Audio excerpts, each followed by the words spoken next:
to the Better Sex Podcast. My name is DeborahTantraKat, and I am your shameless host. This is the Better Sex Podcast, where we have unfiltered conversations about sex and relationships and the many possibilities of sex and relationships so that you can figure out what works for you and have better sex on your terms. I truly believe that a sexy world creates a happier and a safer world. And if you want to do your part in helping to create a safer, sexy world, please hit like, subscribe, and leave a comment. Today, we are going to dive into the world of my guest, Maya Kova. She is a sensuality and love coach based in New York. She works both with couples and women, offering support in creating secure love dynamics, in balancing the feminine and masculine polarities, and clearing out all the blocks around self-expression so that you can have fulfilling desires and get your needs met. So on that note, I'm going to say welcome, Maya. And a quick note, I know her from the Tantra Institute, where we are both facilitating the 90-day relationship experiment, and where she is one of the amazing Tantra speed date leaders. And I'm just so delighted to have you here. It's been such an honor to get to know you better. And I'd love to know a little bit more about how did you get here? First of all, thank you so much for having me. I know it probably took us a year to make this happen. So it's a major win. I'm very, very excited to finally be your guest and to dive into all these delicious topics. And to answer your question, how did I get here? I truly believe that it's my kind of like soul's mission, destiny in a way to do this work. I was always fascinated and curious about love since I was a little girl. When I was in a kindergarten, I did not play with kids. I was hanging out with young teachers, and they were talking about their date life. And I was like 3-4 years old. I don't think I understand anything, but I just could feel that energy, the butterflies, the excitement, and I was just fascinated by that. And definitely relationship always been something deeply desirable for me. And I always knew that, like, even, when I was a teenager, that I'm not so much looking for a white dress, right? Or a marriage. Mm-hmm. I'm looking for truly deep, exciting partnership that like work your soul and, like transform your whole life.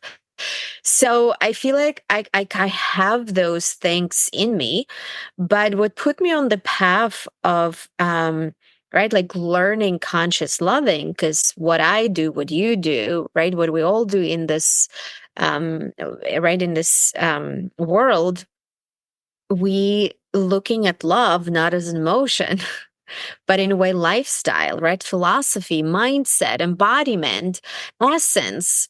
And that's different than what we see in the movies, right? That's different what we read in cosmopolitan magazines. And what put me on this path is that I had a big block when I was a teenager to actually date. Like I was just afraid. Like I had a lot of boyfriends, like we were like friends, we were hanging out. But the moment they would like give me flowers, or they like would like to kiss me, like I would freak out. And then when I finally fell in love with somebody, and I was 20, I had such anxiety that I literally needed to lay in bed. And I was like, I've never read about this. I've never seen this in a movie. What's up? And I was so fortunate to have my mom who gave me a book, Women Who Love Too Much. Mm. And like, right, like in a way, it's like almost like initiation on the path, because I read this book when I was 20. Like, what a gift to read this book when you're 20.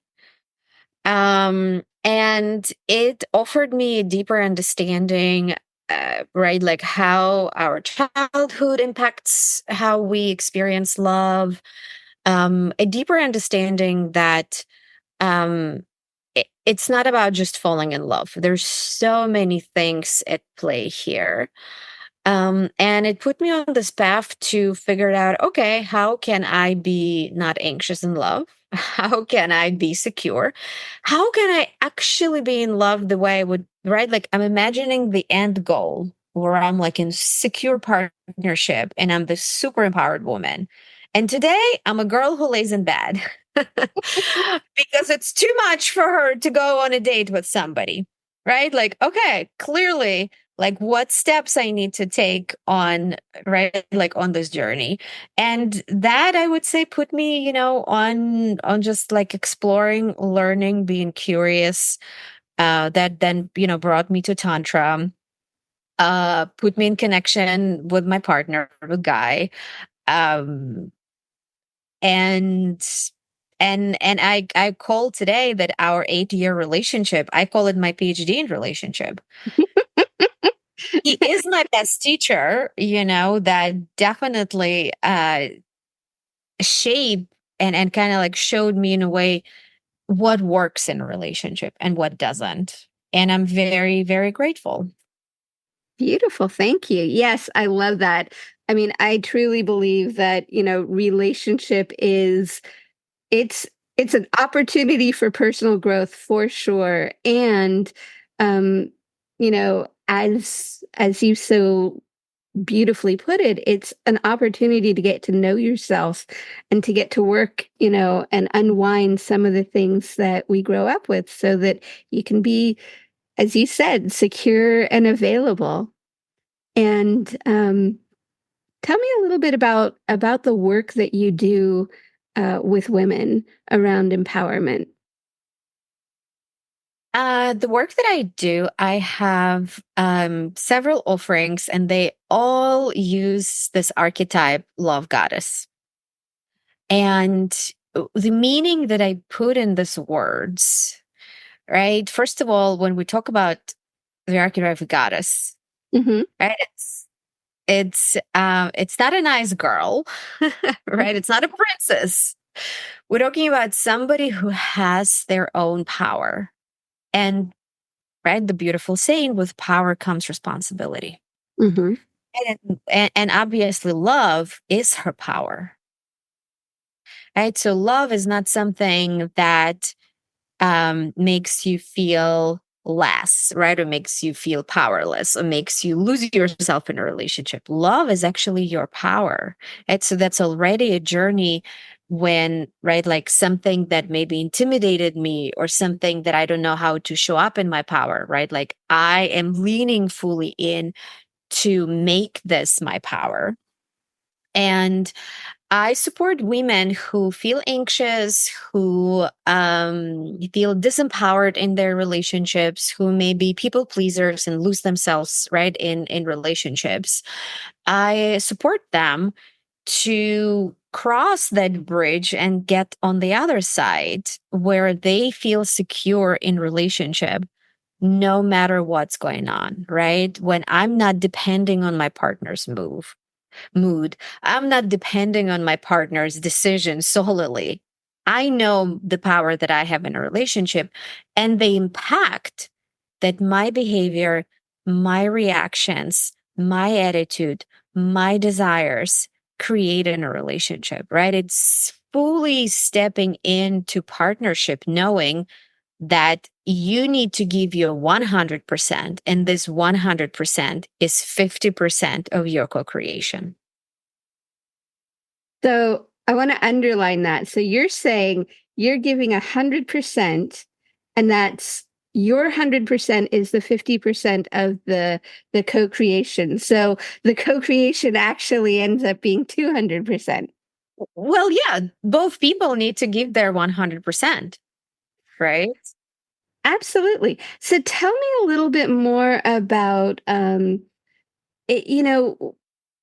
I I really So the way that you're using love, the word love, it's like it's both an act of doing and an act of being.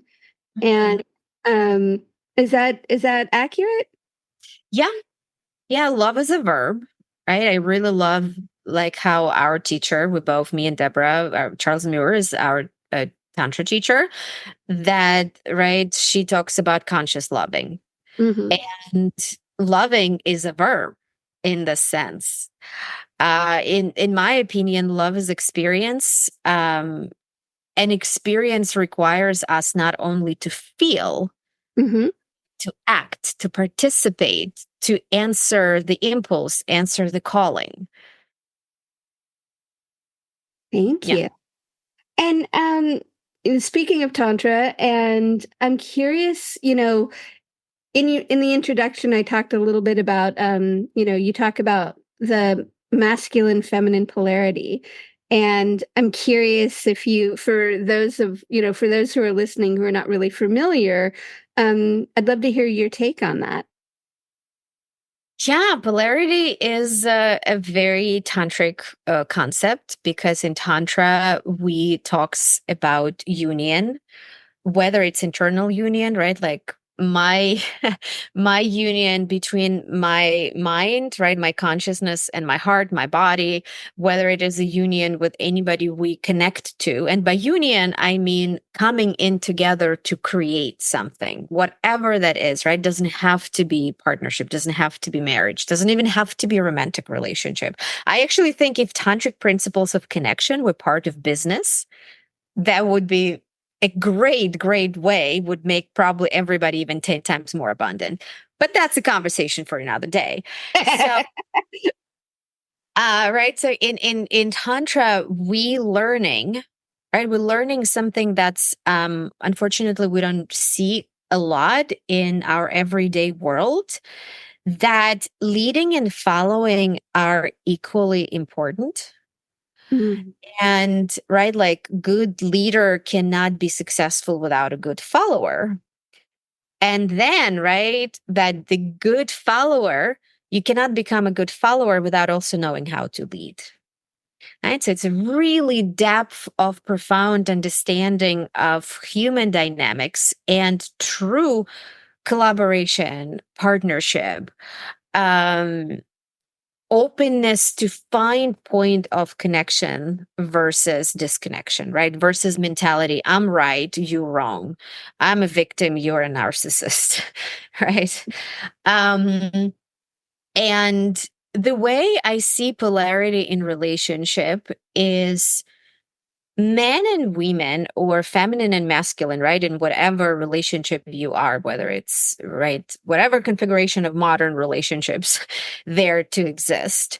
And when we're talking about energies, right, masculine feminine energy, they're not attached to the gender, we all have access to them, we all actually need to be, we need to master the ability to switch between our masculine and feminine energies, and especially in a relationship, right? If at work you kind of required to stay, let's say, right, in your masculine and get stuff done, when it comes to relationship, you can't do that. You need to change, right? You need to shift, you need to constantly do the dance.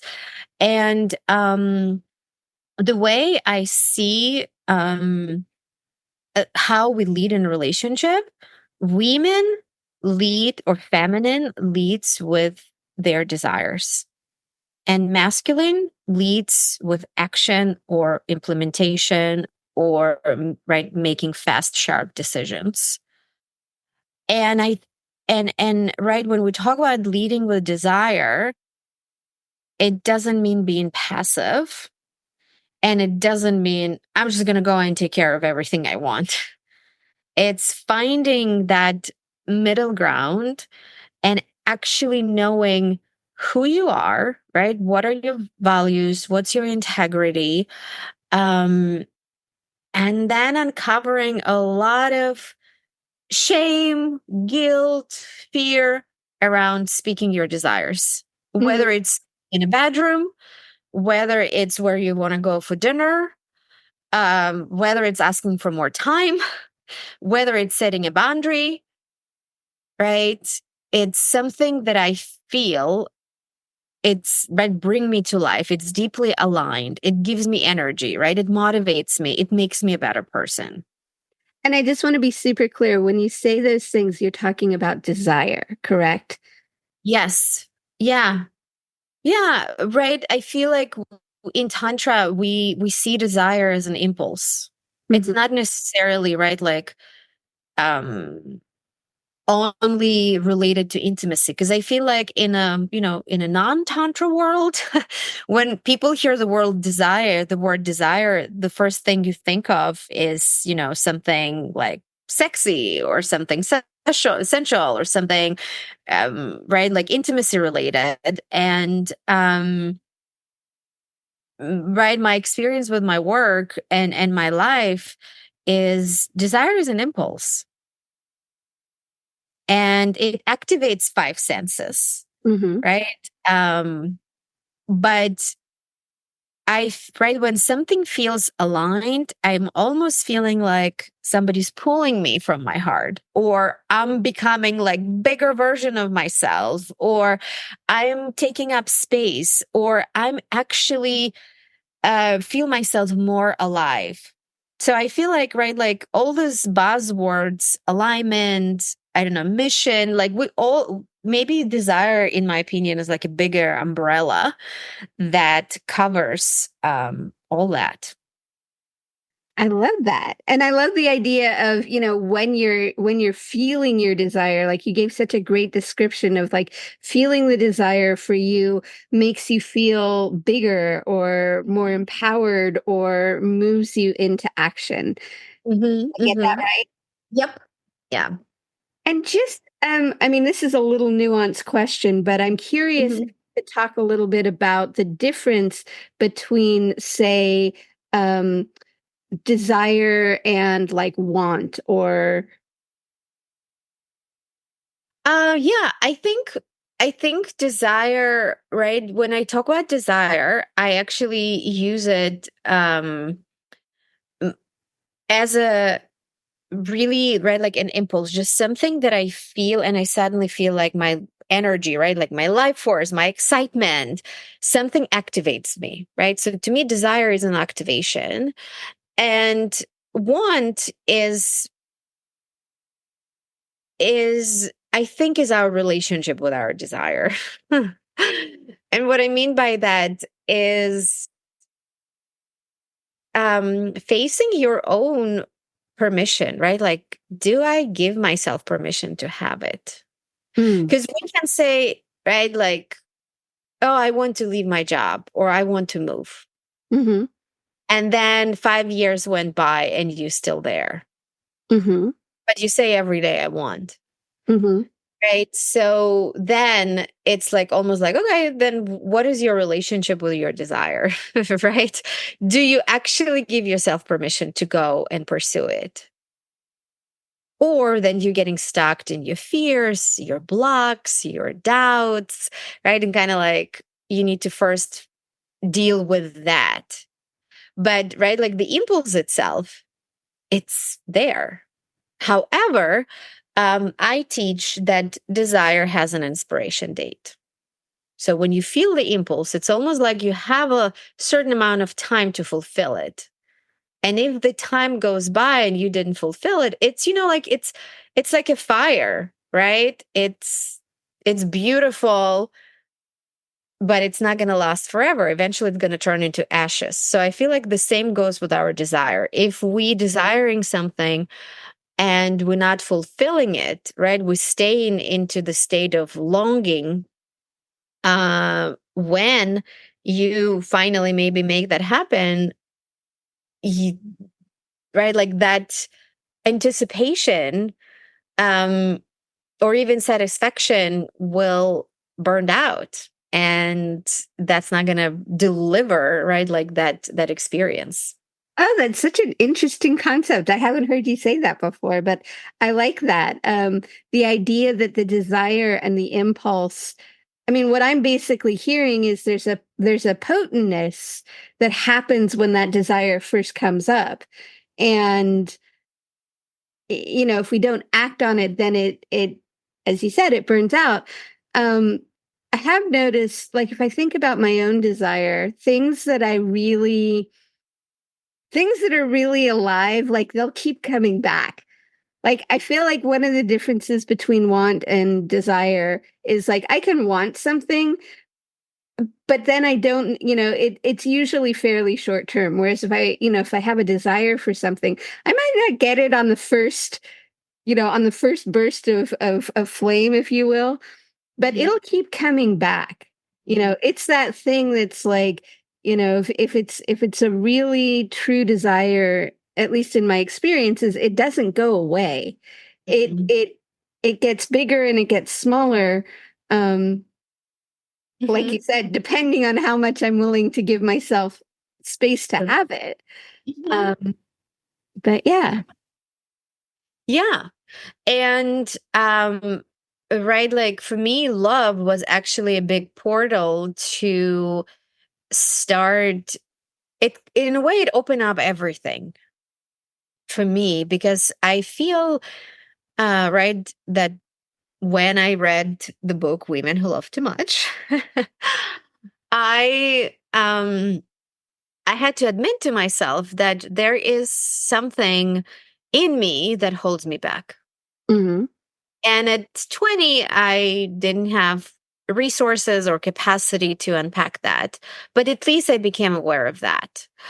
And when I moved to New York when I was 24, and I experienced that almost instantly, where I had big dreams and I had desires, and I was afraid. I was afraid to fulfill them. So I took, more secure path. And, there was many reasons, right? Like I needed to figure out how to survive in New York City. I wanted to be an actress. And that was the main desire why I actually moved to United States in general. But when I came to New York, I was afraid to go for it. So what I did instead, I started taking acting classes. I started doing some theater, but I wanted to do film all the time. Right. I start getting a real job. Then I got interested into, getting six-figure job and work at a fancy company. And I did all that. And right. And then this theme was start coming up more and more and more of like, I do know and I do hear what I want. And then I'm not actually pursuing it. Right? Like it's almost like I'm in a shell. Like I live my life in a shell. I live my life in a shell. And me falling in love with guy, with my partner, was that experience that started breaking this shell. And what I mean by that is we met 11 years ago. And I instantly felt like this electricity. And he was very honest with me. And he's like, I'm not looking for a relationship. I'm all about open relationship. Like I'm not looking to have a girlfriend. And I'm like, no, I'm not doing any of this. And then, it was my first year in New York. I was like 25, 26. I was like, I can't do it. And then 5 years went by and we reconnected again. And this was the time where I left my six-figure job. I kind of was answering big questions, like what do I want to do with my life? Like what would actually make me feel fulfilled? Mm-hmm. I started exploring Kundalini yoga. I started learning about embodiment. I started to understand that, like I don't have to listen, my voices in my head all the time. And we reconnected and I remember I like sat next to him and my mind was like, what are you doing here? This is the most dangerous man of Manhattan. Get out. The door is there. And right like that time I started noticing like, what do I feel? What do I feel? And I would feel like, like this man feels like home. Mm. And I was like, what? It's like completely two contrasting experiences. And because right I chose to follow what I feel blindly in a way, And there was this deeper understanding of like me leaning into something that might feel edgy and scary. And he's very free. People who know him knows like he's very free spirited person, right? And that freedom was a big trigger. And for my anxious attachment tendencies was a huge trigger, right? To be with somebody who is like, honestly, is like, I'm not looking for anything. Oh, this is all casual. This is all fun, right? And it's like, ah. And there was this deep knowing within me that, like, no, this is a medicine. Like, how else are you gonna overcome fear of following something that feels so true? How else are you gonna overcome fear of not, right, like not have this toxic attachment where you need somebody in order to feel good? Like, how else? Like, this is the medicine.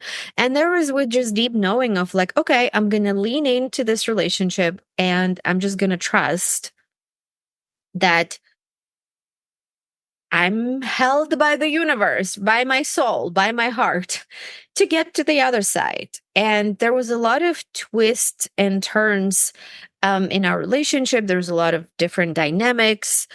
But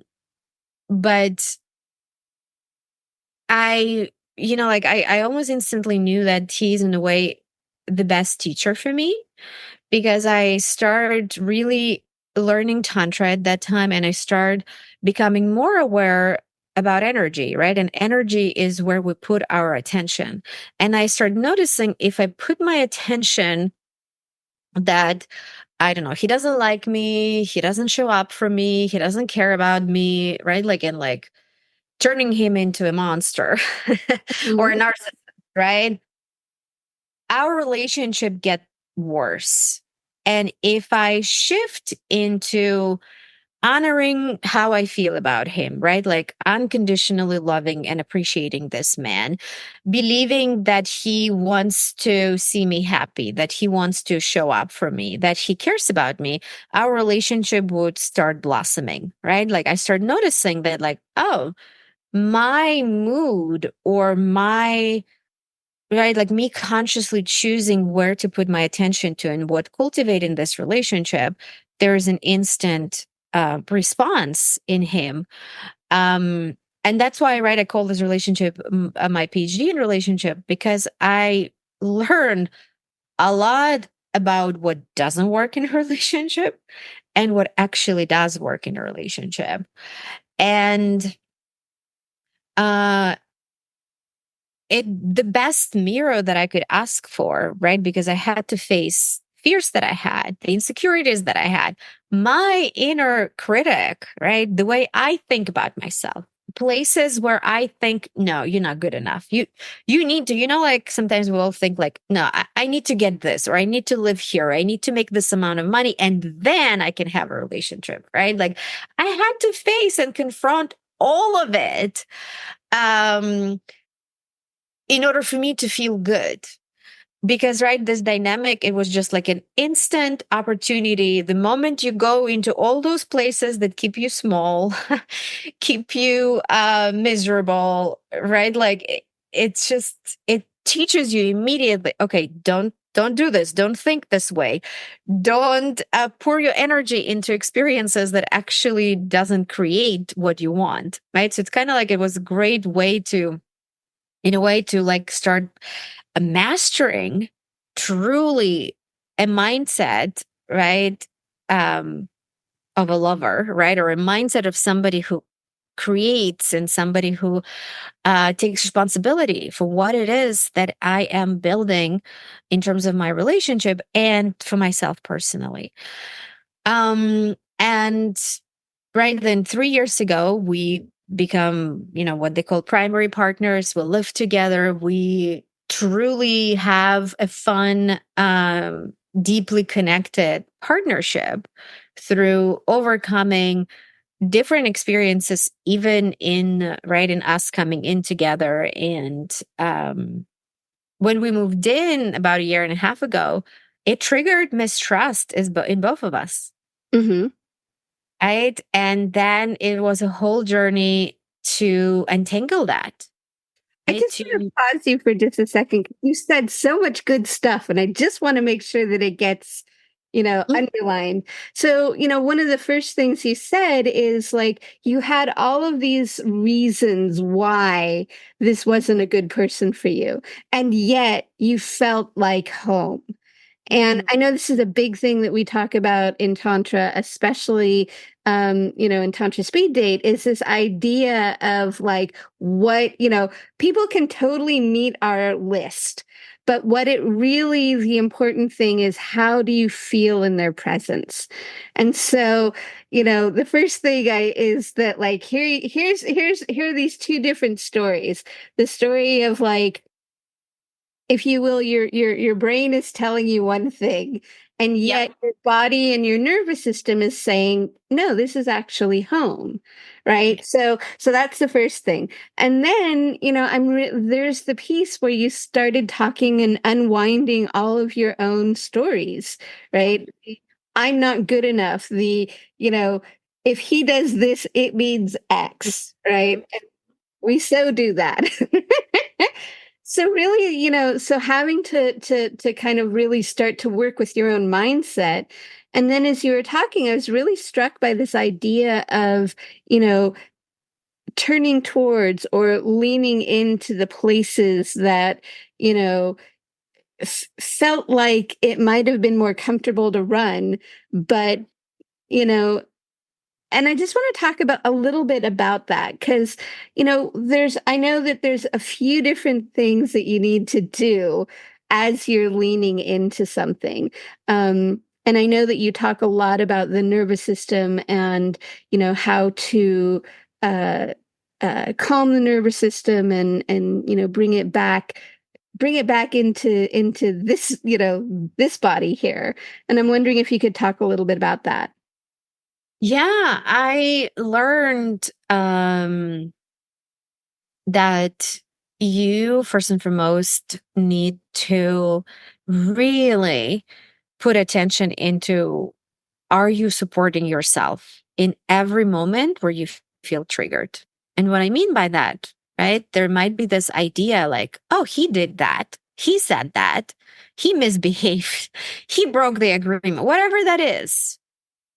And we losing the element of, right, of self. How am I supporting myself in this moment? Mm-hmm. How I can regulate my nervous system, right? How can I self soothe? How can I even hold on to myself without start drowning? And right then giving all power to our mind that tells us all those worst case scenarios. Mm-hmm. And, five personality patterns, the patterns work was incredible. And I highly recommend it to everyone.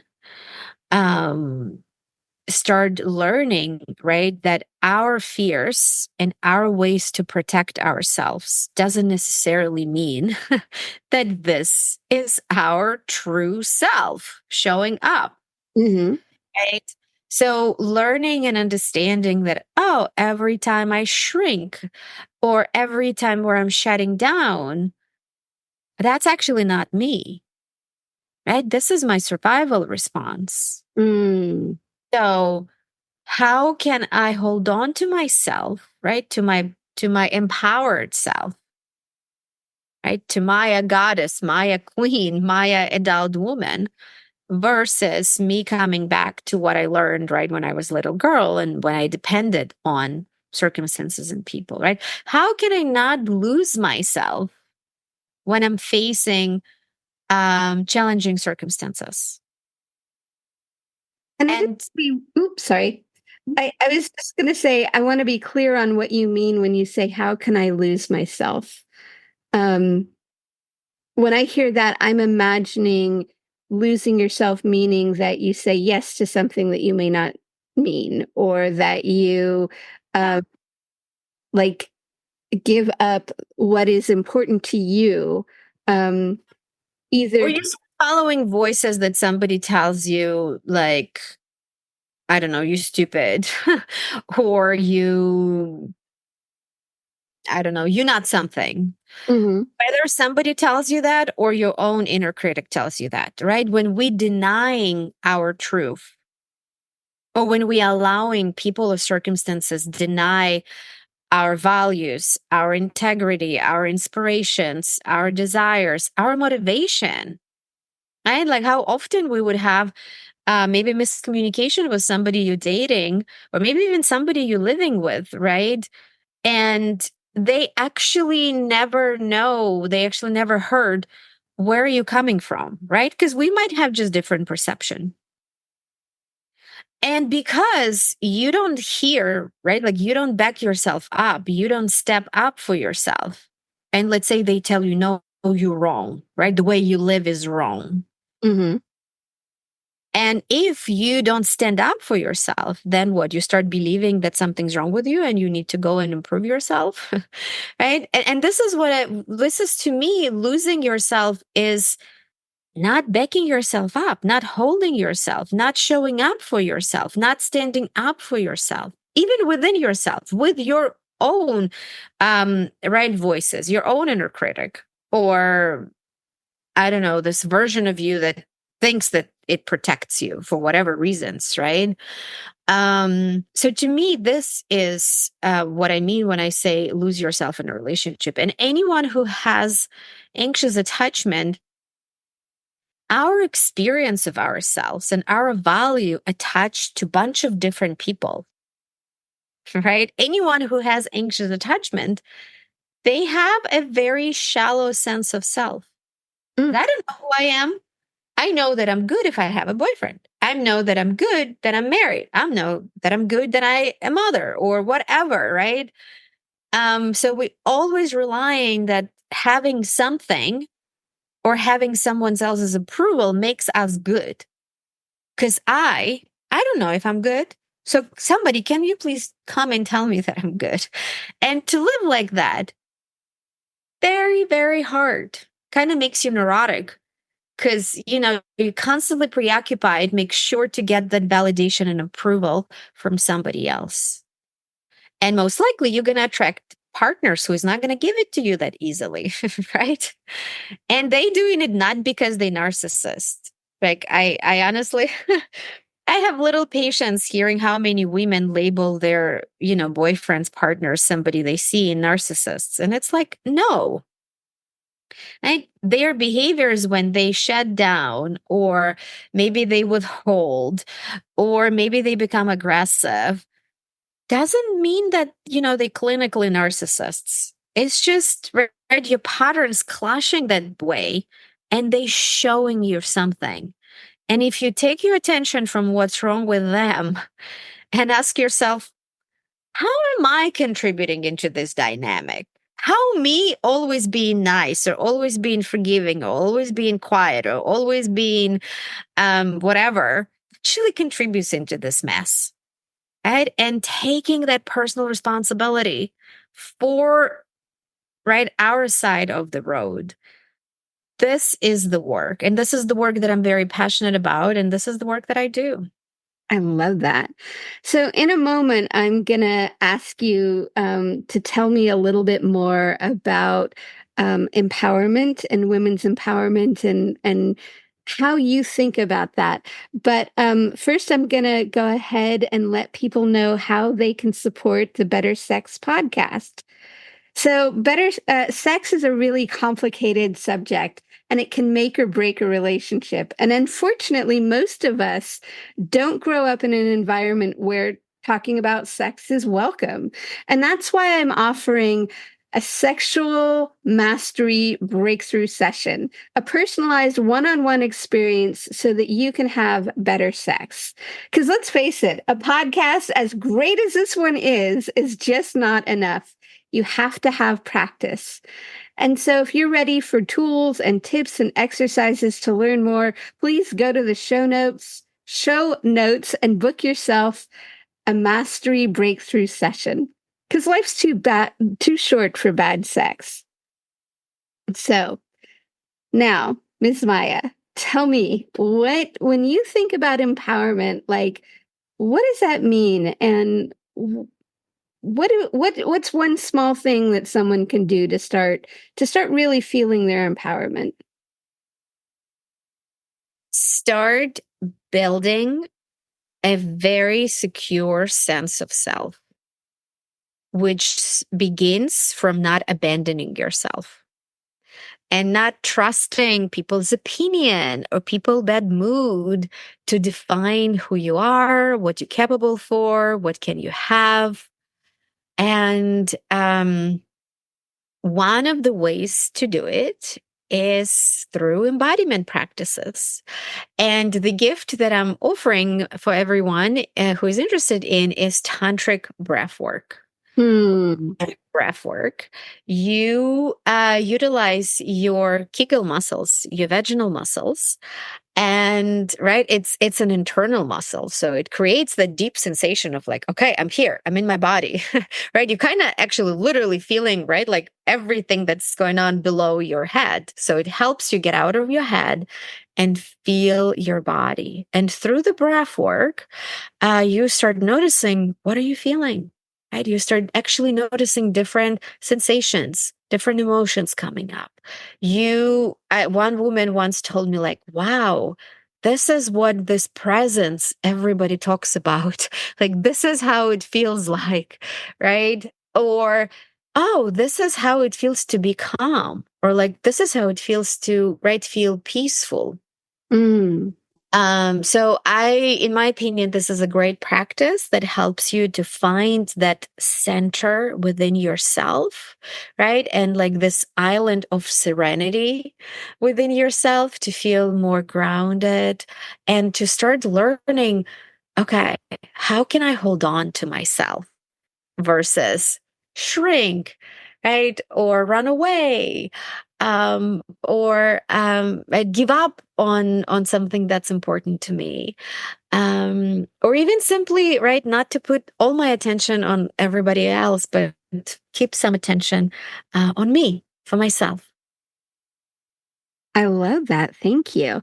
So so basically what you're saying is that when we are able to hold ourselves, keep our attention on ourselves, and I'm going to just add this, be in connection with others so that, and still have uh, our attention on ourselves, then we get to feel that embodiment. And in feeling embodiment, we get to actually have different experiences of emotions, like you were talking about feeling calm, and also sensations. And I'm going to just ask you, for people who are listening, who are like, well, what do you mean by sensations? What do you mean by sensation? Yeah, right. Isn't it so fascinating that we actually ask that question? Like, what does it mean? Sensation in my body? What sensation in my body? Noticing, oh, I have tension. I have tension, I don't know, in my shoulders, or I have tension in my neck or in my throat, right? Or like, oh, I have this fiery sensation in my belly, or I actually feel like a sensation maybe of freeze or cold, right? Where it's like, oh, like this area of my body feels cold, or feeling tingling in certain areas, right? For me, I would usually feel, right, like my heart almost like expanding, right? And it feels like really this, like almost like a magnet. I have a magnet in my heart that, right, really helps me sense this is what I should say yes to, and this is what I should say no to. So tell me more. You've got a magnet that helps you decide what yes and no is. Say more Yeah. about say more about that, please. Um, I think it's deeply individual. I truly believe that our soul speaks to us through sensations in our body. Hmm. And this is invitation for everybody, go on this journey and learn the language your soul speaks to you through your body. For me, when I right started to going inward and asking myself all these questions and exploring Kundalini yoga, and I reconnected with Guy, I literally start feeling when I read, let's say, something like this is how I actually took Kundalini yoga class. I read about it, I've never done it. And I suddenly felt like somebody's like pulling me forward. And I was like, okay, let me do it.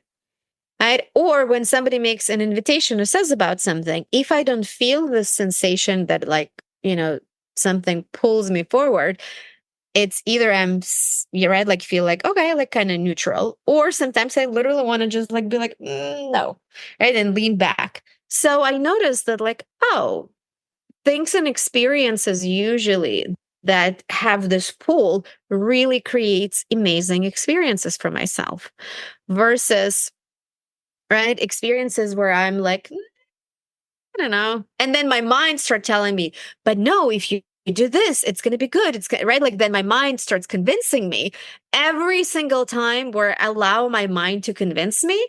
And I would attend this event or workshop or party. It's always like, okay. Versus where I feel that pull and I might know nothing. I might just know a title. Mm-hmm. And I would go and I would sign up and I would not regret for a second. Ah, so good. Thank you. And I love that you're saying that everybody has their own version of this. For you, it's a pull. For somebody else, it might be something else. Yeah. Mm-hmm. That's Yeah. awesome. So explore and we explore through putting attention and asking this magical question. How do I feel? Right? What does my body tell me? So I'd love it if you would just take a moment and tell us a little bit about um, your program, um, and and then give us your website. And yeah. Yeah, there is two ways that women can work with me. I have Love Goddess Temple. It's a community. It's sisterhood. It's a, you can call it membership, but it's really about women coming in together and we channeling this archetype of a love goddess. So you can do that. It's a monthly subscription. It's very affordable. There's 2 calls and a lot of connection between them per month. And I offer Love Goddess program. It's a 7-week deep dive for somebody who is truly ready to let go their heartbreaks, their dysfunctional dynamics, their patterns in relationship, and take a courageous journey to start crossing that bridge to the other side where you have the love you desire. You don't yearn, you don't want. No, no, you have. And 7 weeks, you will learn different practices. There's total of 13 practices that helps you to stop your destructive patterns, whether it's mindset, whether it's right like anxiety or fawning or freezing or running away, and shift into presence. And then from this grounded experience, right? Take an action that actually contributes and supports you on having what you want. So it's really like I would say it's a deeply experiential, and think of this program as a lab, right? Like you going into the lab, right? Like you kind of like stepping into this cauldron that will help you to alchemize and then came out really channeling your love goddess. And the great experiences happened out of this program. One woman who was on and off all the time with her partner, after she did the program, they in connection all the time, they talking about moving in together, like things are transforming and shifting. And there was a woman who everybody were telling her to leave him, and she followed her heart, and as a result their relationship is blossoming and growing. So right, like it's for those who are really ready. It's not just one off workshops that you kind of do and forget, and that is available for only 9 women, so it is limited. It's a tight container. The next one will be October 2nd. You can check it out and sign up. All right. And your website is consciouslytransform.com. consciouslytransform.com. And that will be in the show notes, along with all of these other amazing things and where you can get her free gift. And so I just want to, before we leave, I just want to ask you if there's one thing that somebody's listening to this conversation, and there's just one thing that you want them to walk away with, like not miss, what might that be? That being feminine, being a woman in a relationship doesn't mean to be passive. Mm. You are the heart of your relationship. You are a safe space for yourself and for your partner to thrive on the path of love. Ah, so good. So, so good. So, thank you so much, Maya. It has been such a pleasure to have you. Please follow her on social media. All of this will be in the show notes. And I just want to put a little plug in. I saw you were answering questions that people asked, and I think it was on Instagram. And it was just so good. It was like, so I think you had like 2 weeks of question answering or something Yeah. like that. It was Yep. just so good. So I invite you, check it out. It's on Instagram, and we'll have her consciouslytransform.com, and all the good stuff will be in the show notes. So again, thank you so much, Maya. Thank you all for listening. And again, if you want to bring more love and better sex to the world, and if you know somebody who this conversation could help, please share this episode, like, subscribe, comment, all the good things, and we'll see you on the next conversation. Thank you so much, Deborah. It was my pleasure.